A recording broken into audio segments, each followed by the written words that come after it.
Selamat sore untuk teman-teman FKUK. Terima kasih untuk Kak Yeni yang boleh hadir dalam pertemuan kita, pembicaraan kita pada sore hari ini.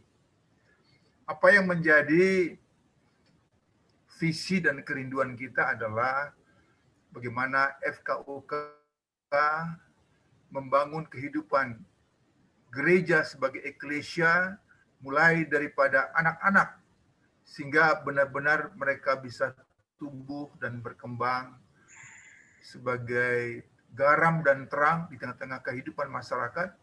Dan di Indonesia ini supaya gereja boleh hadir. Dan akarnya adalah bagaimana kita membangun dan mengajarkan kepada anak-anak untuk mengenal Yesus Kristus. Pembicara pada sore hari ini adalah Kak Yeni Krismawati. Kak Yeni adalah teman saya lama dulu, pernah sama-sama di PEA, Persekutuan Evangelisi Anak. Sehingga pengalaman saya juga awal-awalnya dengan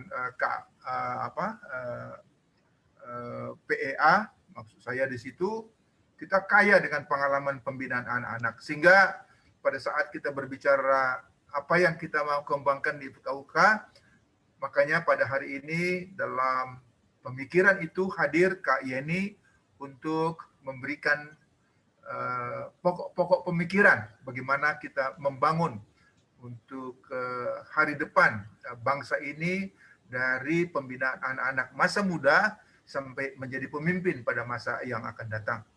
Saya perkenalkan Kak Yeni, kurikulum vitae-nya adalah lahir di Tulungagung 10 Januari 1976. Masih sangat muda dibandingkan umur saya. Masih sangat muda dibandingkan umur saya. Domisili sekarang itu di Bogor.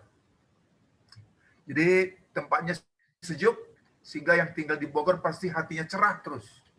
Jadi kita akan mendengarkan pengajaran-pengajaran yang mencerahkan pada sore hari ini.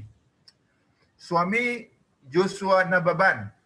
Jadi dari kampung Batak juga suaminya. Anaknya 2 orang, Betsua dan Bensua. Gerejanya sekarang di dalam bergereja GKI Pengadilan Bogor. GKI Gereja Kristen Indonesia. Pendidikan S1 di bidang konsentrasi konseling Kristen, STH. Kemudian S2-nya bidang konsentrasi pendidikan Kristen, MTH. Kemudian yang ketiga adalah Institut Pendidikan dan Kepemimpinan Anak dari PEA yang saya katakan tadi, Persekutuan Evangelis Anak. Kemudian yang keempat dalam pendidikan adalah Hagai Institute. Nah, riwayat pelayanan, dan dari riwayat ini kita akan kaya mendengarkan pengalaman-pengalaman, uraian-uraian yang akan disampaikan. Satu, Persekutuan Evangelis Anak itu 2000 sampai 2011. Ya, selama hampir 11 tahun ya. Kemudian pembina guru sekolah minggu GKI Cipinang Elok ya, dia melakukan itu langsung menjadi guru sehingga kita akan belajar bagaimana melakukan pendidikannya. Kemudian ketiga sekretaris jaringan pelayanan anak dari 2011 sampai sekarang. Yang keempat staf pengajar Hore Anak Indonesia Ministry tahun 2011 sampai sekarang. Kemudian dosen juga Sekolah Tinggi Teologi Pelita Bangsa tahun 2011 sampai sekarang. Yang keenam, memimpin kelas persiapan guru sekolah minggu di GKI Cipinang Indah, Gereja Batak Karo, Jakarta Pusat, dan juga Gereja Kristus Ketapang. Yang ketujuh, narasumber tim pelayanan anak BPK Gunung Mulia. Yang kedelapan, pembicara seminar guru sekolah minggu dan kegiatan anak sekolah minggu, ya, KAM, KPI, SIL, dan lain di berbagai gereja dan sekolah. Yang kesembilan, Pokja Anak PGI 2017 sampai 2020. Itu cukup banyak pengalamannya sehingga kita mendapatkan penceramah atau pemberi pengajaran yang cukup bukan hanya memadai, cukup baik dalam rangka membangun visi daripada FKUK membangun pendidikan pengembangan anak-anak di dalam kelompok ini. Nah, yang menarik di sini adalah karya dalam pelayanan anak. Satu, menulis artikel anak dalam majalah Penabur. Kemudian menulis cerita anak-anak, Chip Chop. Ada, saya nggak tahu udah pernah beli belum ya. Ibu Marina pernah baca buku itu kali ya? Udah. Yang ketiga, menulis buku Cilukba. Saya kira ada juga yang baca itu ya, Cilukba. Yang keempat, menulis kisah Alkitab Anak Ceria, jilid 1, 2, dan 3 dalam jaringan pelayanan anak. Dan yang kelima, yang terakhir, pencipta gerak dan lagu anak dalam album Hore Anak Indonesia. Itulah yang saya bisa sampaikan, sehingga demikian kita akan mendapatkan uraian-uraian, pengajaran-pengajaran yang kita butuhkan di dalam forum pada sore hari ini. Kita tepuk tangan untuk Kak Yeni, silakan, puji Tuhan. Ya, baik. Untuk itu, silakan kepada Kak Yeni untuk menyampaikan tentang materi pembicaraan kita pada sore hari ini. Children Today, Leader for Tomorrow. Silakan. Terima kasih Hamang Boru. Selamat sore Bapak Ibu yang saya hormati. Puji syukur kepada Tuhan untuk segala kemurahannya kalau saya diberikan kesempatan untuk bisa hadir di tengah-tengah Bapak Ibu. Tentu masing-masing kita juga kaya dengan pengalaman dan saya percaya Bapak Ibu juga punya banyak wawasan terkait dengan pelayanan anak. Izinkan saya untuk bisa share screen dengan materi yang akan kita bahas hari ini. Tema ini Children Today, Leader Tomorrow. Dan untuk itu saya mengajak kita melihat bersama-sama bahwa saat ini jumlah anak di Indonesia itu sangat besar. 30,1% ya penduduk Indonesia itu berusia anak. Kalau berbicara ya baik, Bapak Ibu yang dikasih oleh Tuhan, PBB melalui CIF menetapkan bahwa usia anak itu adalah anak dalam kandungan hingga 18 tahun kurang 1 hari.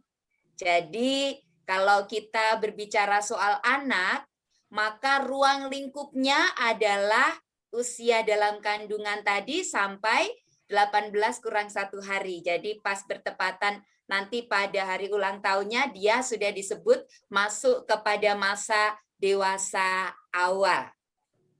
Ini berdasarkan profil dari anak Indonesia, tentu dari Badan Statistik menyebutkan bahwa jumlah keseluruhan penduduk Indonesia saat ini tuh sepertiganya ya, hampir sepertiganya adalah usia anak. Ini menandakan betapa pentingnya kita patut memberikan perhatian kepada anak-anak sebab merekalah nanti yang akan melanjutkan tonggak sejarah bangsa maupun gereja kita. Nah, anak-anak yang ada di Indonesia, yaitu putra-putri Bapak Ibu, jemaat Bapak Ibu, memiliki banyak permasalahan. Saya tidak menyebutkan semuanya, tetapi saya ambil beberapa kasus saja yang patut kita berikan perhatian dan ini memprihatinkan. Misalnya kasus kekerasan anak, baik verbal maupun non-verbal. Ada yang mengalami kekerasan fisik, seksual, emosi, dan lain sebagainya. Dan ini tidak hanya dialami di luar keluarga, misalnya di sekolah, tetapi juga yang sangat memprihatinkan adalah banyak sekali terjadi di dalam keluarga maupun di gereja. Saya kira tanpa saya menyebutkan data kasus-kasus misalnya di gereja terjadi kekerasan, kita semuanya juga sudah banyak mendengar ya Bapak Ibu. Sehingga ini menjadi salah satu kendala kenapa anak-anak kita kurang bisa diandalkan kelak kalau menjadi pemimpin karena mengalami banyak kekerasan dan itu menimbulkan traumatis. bagi anak-anak kita. Kemudian juga anak-anak kita itu ternyata berada dalam pusaran perdagangan. Apalagi di masa pandemi COVID-19 yang sudah kita alami 1 tahun lebih ini, baik kekerasan anak maupun perdagangan anak juga mengalami peningkatan. Karena apa? Motif ekonomi. Orang tua atau keluarga beranggapan bahwa ekonomi keluarga sulit, sehingga anak pun dipaksa untuk bekerja. Walaupun sebelum masa pandemi COVID-19 ini juga sudah terjadi. Nah, berikutnya juga kasus-kasus misalnya tahun 2020 hingga sekarang anak-anak pun terlibat dalam prostitusi. Tentu ini juga sangat memprihatinkan ya. Data-data detailnya, angka-angka tidak saya sertakan mengingat keterbatasan waktu, termasuk juga eksploitasi seksual anak. Nah, ini saya menyampaikan data berdasarkan data dari Kementerian Pemberdayaan Perempuan dan Perlindungan Anak ya. Ini hanya pada masa pandemi COVID-19, belum lagi sebelumnya. Di mana ketika pandemi COVID-19 sistem pendidikan juga berubah, akhirnya anak-anak pun diberikan gadget oleh orang tuanya, ada sedikit di antara orang tua yang melakukan pendampingan, tapi cukup banyak yang kemudian membiarkan. Nah, pada saat anak-anak pegang gadget, mereka mendapatkan pesan tidak sopan atau tidak senonoh, termasuk juga menerima kiriman video yang membuat tidak nyaman atau kontennya itu pornografi dan lain sebagainya. Dan ini juga menjadi penghambat bagi anak-anak karena apa? Akhirnya sebagian dari anak-anak itu terpengaruh dan terseret pada kehidupan yang sebenarnya tidak layak untuk mereka alami di masa anak. Lalu apa lagi? Nah, kita tahu bersama ya, kira-kira 10 tahun terakhir ini di negara kita, radikalisme, ekstremisme itu meningkat tajam. Dan begitu banyak kasus yang tidak hanya melibatkan kaum laki-laki, tetapi anak dan perempuan diikut sertakan, dilibatkan. Mereka diindoktrinasi sehingga akhirnya bertumbuh menjadi seorang anak yang tidak lagi nasionalis. Jadi narasi-narasi yang disampaikan kepada anak akhirnya membangun sebuah paradigma yang mana mereka tentu tidak mau lagi kalau memberikan atau mendedikasikan hidupnya bagi bangsa dan negara. Karena apa? Karena merasa pemerintah sekarang ini togut dan lain sebagainya. Nah, Bapak Ibu yang dikasihi oleh Tuhan, melihat banyaknya kasus yang dialami oleh putra-putri kita, oleh jemaat kita di sekolah minggu, kira-kira dalam kondisi seperti ini bisakah anak-anak diandalkan? Ini belum lagi kalau kita bicara soal kasus stunting atau anak-anak cebol ya yang tidak bisa bertumbuh fisiknya secara normal, dan itu angka tertinggi ada di daerah yang mayoritas Kristen. Sehingga anak-anak tidak bisa mengikuti pelajaran dengan baik, mereka tidak bisa mengikuti proses pendidikan dengan baik karena mengalami hambatan tidak hanya fisik tetapi juga dari sisi tumbuh kembang kecerdasan mereka. Belum lagi juga perkawinan anak pun menjadi isu penting yang masih sedikit disentuh oleh gereja. Jadi dalam kondisi seperti ini, maka sekarang kita akan melihat bersama-sama siapa yang bisa memberikan perlindungan kepada anak-anak kita. Saya berikan batasan anak-anak kita adalah anak-anak dalam keluarga dan gereja serta komunitas yang kita layani, yaitu anak-anak yang beriman kepada Tuhan Yesus. Nah, yang pertama, kalau mengacu kepada konvensi hak anak, maka orang tualah yang paling bertanggung jawab terhadap anaknya. Dan ini juga sejalan dengan apa yang diajarkan oleh Alkitab, bahwa lembaga pendidikan pertama itu adalah keluarga, dengan pendidik utama yaitu orang tua. Orang tua bertanggung jawab terhadap hidup dan tumbuh kembang anak. Tentu tidak hanya tumbuh kembang secara fisik, tetapi juga kerohanian terhisap di dalamnya. Lalu anak itu sendiri, supaya anak memahami hak-haknya serta kewajibannya. Nah, ini menjadi PR bagi kita, karena kalau kita melihat bagian dari firman Tuhan, anak ini adalah pribadi yang sangat bergantung kepada orang dewasa atau orang tua. Mereka tidak akan mengerti kebenaran kalau tidak ada yang memberitahukan atau mengajarkan. Lalu yang ketiga, pihak yang harus memberikan perlindungan pada anak-anak kita adalah masyarakat, di mana masyarakat berpartisipasi aktif dalam edukasi baik kepada orang tua dan anak. Dan terakhir adalah negara diharapkan mendayagunakan seluruh sumber daya untuk perlindungan anak. Kira-kira dari keempat ini menurut Bapak Ibu, gereja masuk di bagian yang mana ya?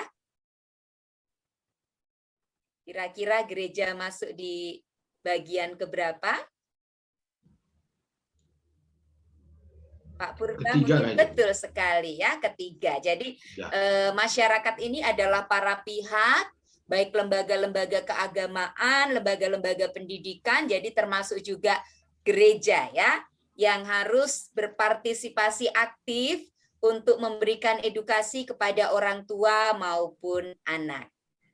Bapak Ibu yang dikasih oleh Tuhan, kalau tadi saya menyampaikan latar belakang tentang kondisi anak-anak kita, yang kita harapkan akan menjadi pemimpin, bukan hanya bagi gereja kita, kalau tadi saya sinergikan dengan visi misi dari lembaga kita, dan juga saya senang mendengar Ibu Tina tadi menyanyikan Mars ya, yang mana kata transformasi itu diulang-ulang. Maka untuk mewujudkan visi itu, kita perlu melihat apa yang tertulis dari Alkitab. Peran orang tua dan gereja menurut Alkitab. Seperti yang kita ketahui bersama bahwa hakikat gereja dirumuskan seperti ini dalam peta konsepnya. Robert Pasminyo dan juga Maria Harris sebagai pakar pendidikan Kristen menyatakan bahwa gereja itu berarti menghadirkan, di dalamnya ada ibadah, pengajaran, persekutuan, termasuk juga penginjilan. Jadi kalau salah satu tidak ada, berarti ada missing ya Bapak Ibu. Nah, jadi kalau kita sebagai pribadi adalah juga gereja, tidak hanya dari sisi kelembagaan, tetapi juga secara pribadi, maka mari kita bertanya dalam diri kita masing-masing, apakah saya juga menjadi pelaku dari keempat hal ini? Nah, untuk itu saya mengajak kita melihat survei dulu ya. Survei ini dilakukan oleh Child Evangelism Fellowship, sebuah lembaga pertama kali yang terbentuk yang fokus pada penginjilan anak. Jadi lembaga ini berdiri ketika saya sampai lupa ya tokoh penginjilan di El Moody ya, di El Moody juga waktu itu mulai aktif memberitakan Injil. Nah, kemudian Child Evangelism Fellowship ini semakin berkembang, lalu di tengah-tengah mereka melayani, mereka ingin tahu sebenarnya seseorang itu menjadi Kristen sejak kapan sih? Lalu inilah hasilnya. Hasil surveinya Kira-kira yang Bapak Ibu lihat, presentasi terbesar itu ada di usia mana ya Bapak Ibu? 4-14 tahun ya. Kalau ini masuk dalam kategori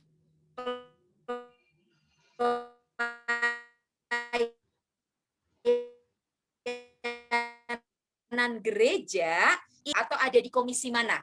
Pak Sianto mungkin mau menjawab? Kira-kira usia 4-14 tahun ini masuk di komisi apa ya, Pak? Komisi anak lah, Bu.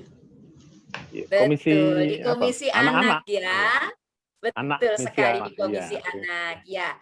Jadi ternyata dari survei yang dilakukan oleh CEF menyatakan bahwa orang-orang yang sudah dewasa itu kemudian mereka berhasil dalam kehidupan kerohanian dan ini berdampak bagi bangsa dan negaranya, mereka menjadi terang, mereka menjadi berkat di sana, karena dilatar belakangi pada usia 4-14 tahun, dia menyadari, dia mengenal Tuhan Yesus sebagai juru selamat pribadinya, lalu ia bertumbuh dalam kehidupan rohaninya. Nah, kalau usia 4 tahun ke bawah hanya 1%, ini bukan berarti sia-sia pelayanan pada usia ini, tetapi ini karena dipengaruhi perkembangan linguistiknya ya, dalam hal berbicara, berkomunikasi masih terbatas. Tapi justru pada usia ini anak-anak menjadi ladang subur persemaian pewartaan Injil karena segala sesuatu yang didengar, dilihat oleh anak, yang diajarkan pada anak itu diterima sebagai sebuah kebenaran. Saya sering kali mengingatkan kepada guru-guru sekolah minggu, kalau ada guru baru, kalau bisa jangan ditempatkan di kelas batita atau balita. Nah, fakta yang terjadi justru kebanyakan guru-guru sekolah minggu yang baru itu, Bapak Ibu, ya, karena anak-anak nggak akan tanya macam-macam, Kak Yeni. Kalau misalnya saya salah menyampaikan informasi, mereka diam saja. Nah, ini justru bahaya ya, Bapak Ibu. Karena apa? Karena mereka menganggap semua yang diajarkan, yang disampaikan itu benar. Tapi kalau usia 5 tahun ke atas, filternya sudah ada, dan mereka juga sudah memiliki bank informasi, jadi kalau gurunya menyampaikan salah, mereka berani untuk mengungkapkan. Bukan Petrus, Kak, yang naik ke pohon, tapi Sakeus. Tapi kalau anak batita dan balita, ya, karena gurunya mengatakan seperti itu dan anak-anak belum tahu, apalagi kalau orang tuanya tidak pernah mendirikan mezbah keluarga, tidak pernah ada persekutuan keluarga, tidak pernah membaca Alkitab bersama, ini akan makin parah lagi. Jadi saya sampaikan kepada para pasutri muda, kalau bisa juga anak-anak kita dibimbing sejak dini dalam kandungan, karena anak sudah bisa merespon. Kira-kira 5 bulan sebelum anak lahir itu pendengarannya sudah lengkap, sudah bisa mendengar. Ya, ada beberapa metode juga yang bisa kita gunakan. Nanti kalau mungkin RTL-nya ya, rencana tindak lanjutnya kita akan mengadakan apa lagi. Salah satu yang bisa kita diskusikan bersama adalah bagaimana membimbing para pasutri muda untuk mendidik anak-anaknya sejak dalam kandungan. Ini juga sangat penting. Nah, jadi inilah yang disampaikan oleh CEF, bukan berarti usia 14 sampai 30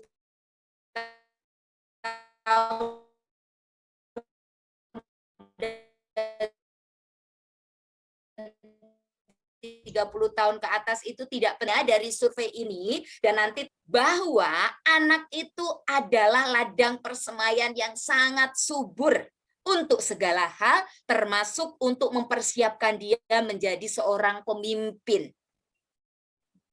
Dan itu dimulai dari mana? Dimulai dari pengenalannya pada Tuhan. Karena apa?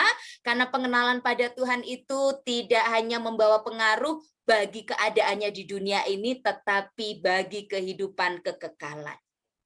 Ya, ini data dari CIF dan ini sudah agak lama sebenarnya, tapi sekarang CIF belum melakukannya lagi karena untuk melakukan survei itu kan membutuhkan dana besar ya Bapak Ibu. Jadi ditemukan 57.600 manusia di bawah umur 15 tahun meninggal tanpa Kristus. Dalam waktu berapa lama? Dalam waktu 24 jam atau 1 hari. Besar atau sedikit ini Bapak Ibu? Sangat besar ya. Dan tentu melihat angka ini, bagaimana sebagai seorang pemimpin gereja atau komunitas Kristen. Sedangkan Tuhan Yesus dalam ajarannya mengatakan Bapa di surga tidak menghendaki seorang anak pun terhilang. Nah, sekarang saya akan mengajak kita untuk melihat agar kita bisa mewujudkan children today, leader tomorrow, maka kita harus menjadi gereja yang bermisi. Menjadi gereja pribadi kita sendiri yang bermisi. Misi ini saya ambil sebagai apa ya, semacam rima begitu. M-nya menyampaikan, jadi kita proaktif, tidak pasif. Kemudian apa yang kita sampaikan tentu saja Injil sebagai berita utama, kabar keselamatan yang mempengaruhi dunia dan kekekalan. Kemudian untuk siapa? Untuk seluruh ya. Lintas budaya, bahasa, lokasi, generasi, mulai dari yang tua termasuk kepada anak-anak kita. Di mana? Di Indonesia. Bahkan di masa pandemi ini kita juga memiliki banyak kesempatan jika kita mau untuk mewartakan Injil itu sampai ke ujung bumi. Karena dengan era digitalisasi kita bisa memanfaatkan berbagai media sosial dan konten-kontennya kita penuhi dengan pesan-pesan yang mewartakan kabar keselamatan itu sehingga tidak hanya Indonesia lingkupnya tetapi juga secara internasional sampai ke ujung bumi. Selanjutnya Bapak Ibu, tentu Bapak Ibu semuanya sudah sangat paham akan bagian ini sehingga saya tidak akan mengupas secara detail.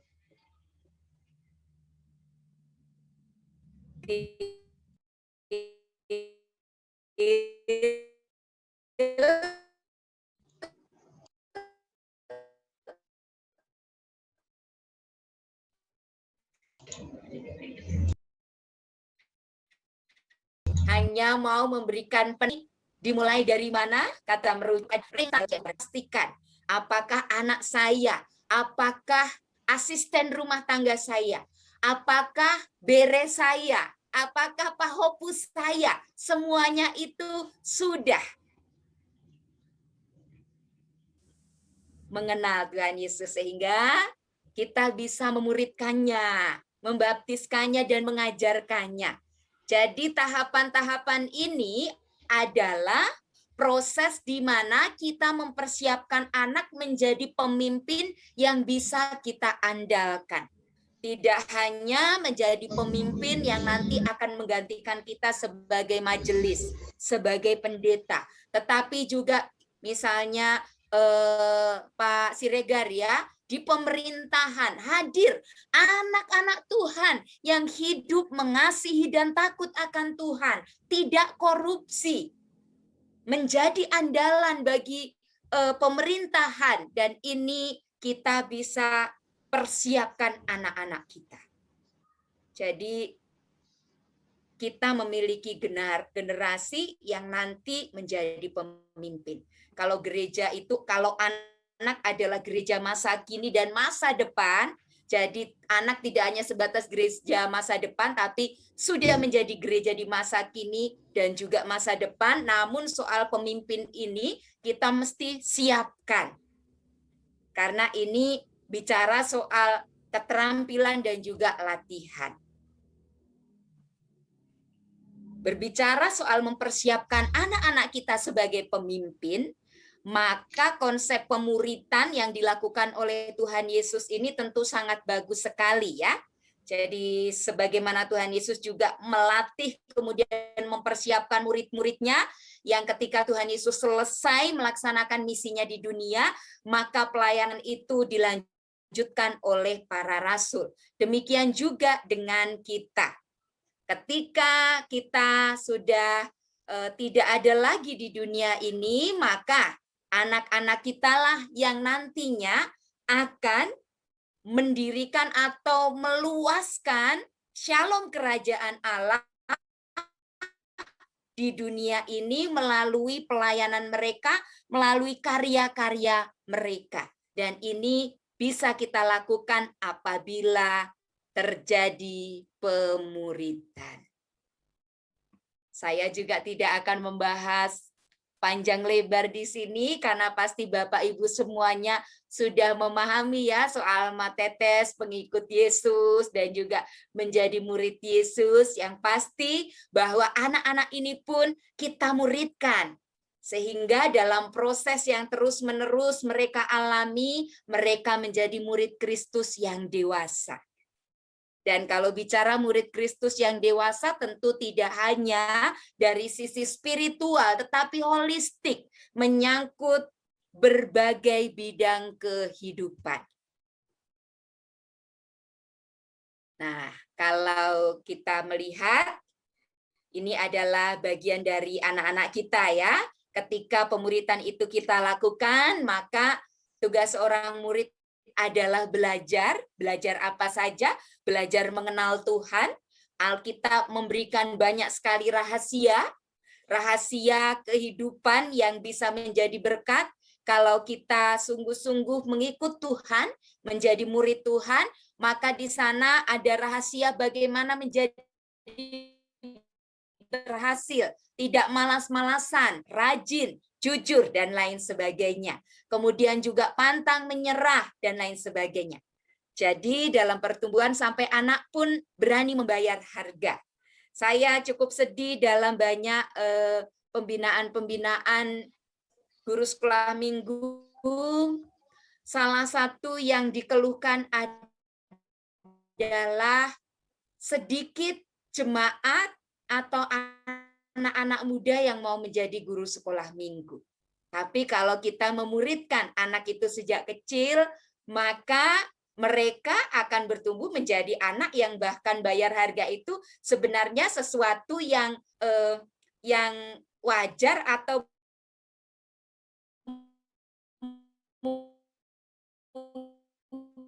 mungkin anak punya prinsip seunah cukup untuk membalas kebaikan Tuhan. Jadi apa yang saya punya, saya mau berikan segenap apa hati kita hidup saya kepada Tuhan.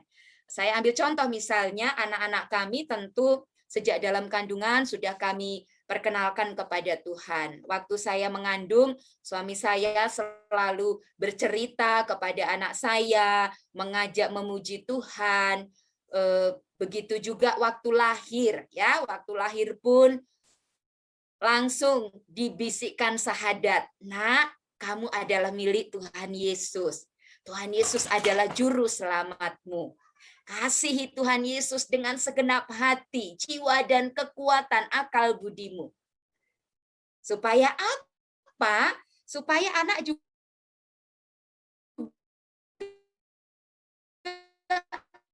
selalu difokuskan kepada Tuhan.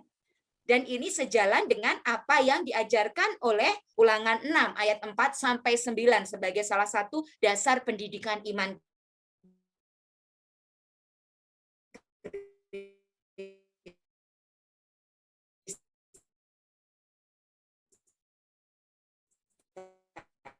Berulang-ulang. Anak-anak saya selalu, suatu ketika saya bersama suami melayani di retreat, dan anak-anak kami tentunya ikut, lalu di situ sudah ada KKR begitu ya. Kami bilang pada anak-anak firman Tuhan. Nggak bisa Bunda, kita harus baca Alkitab juga. Jadi tidak mau hanya berdoa. Kenapa? Karena sejak dalam kandungan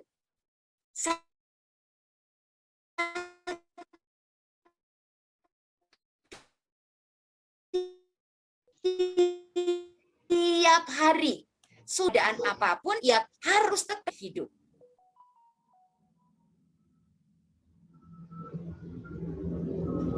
Lalu anak saya yang perempuan ya, kalau berdoa itu Bapak Jokowi disebut, waktu itu masih Bapak Yusuf Kala ya, Bapak Amin Ma'ruf begitu. Kemudian anak saya yang laki-laki, karena saya senang membuat lagu-lagu juga, anak saya yang laki-laki waktu 4 tahun juga sudah membuat lagu untuk Tuhan Yesus, seperti itu.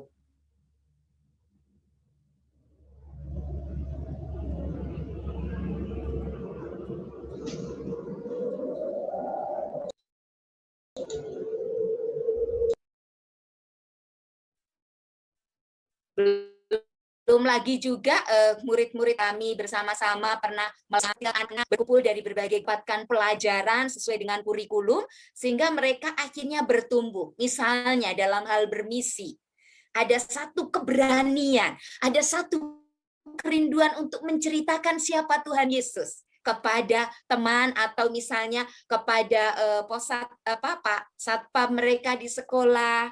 Atau ada juga yang dengan senang hati ingin memberikan persembahan. Misalnya waktu itu ada program kami mendukung anak-anak di Thailand ya, mendukung misi di Thailand, jadi ada persembahan. Jadi dengan senang hati diberikan. Kenapa? Karena anak dimuridkan.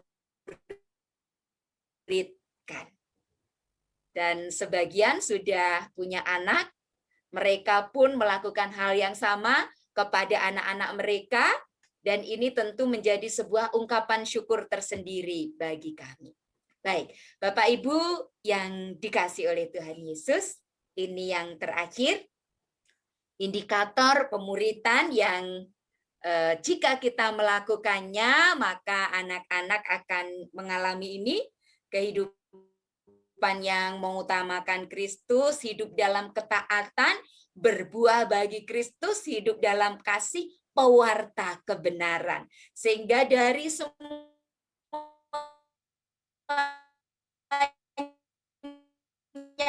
ini, maka sesuai dengan kerinduan dari berkat. Memancarkan terangnya bukan untuk dirinya sendiri, bukan hanya untuk keluarga dan gereja, tapi bagi dunia yang masih dalam kegelapan. Demikian saya akhiri sharing saya. Apabila ada hal-hal yang kurang berkenan, saya mohon maaf dan saya serahkan kepada Amang Boru.